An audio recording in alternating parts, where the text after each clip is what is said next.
Before you begin, remove the display panel assembly and battery. Removal.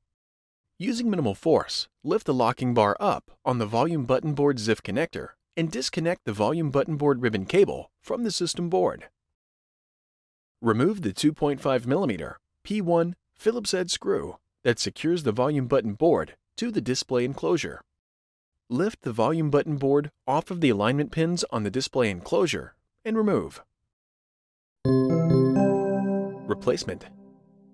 Place the volume button board into position on the alignment pins on the display enclosure. Replace the 2.5mm P1 Phillips head screw that secures the volume button board to the display enclosure.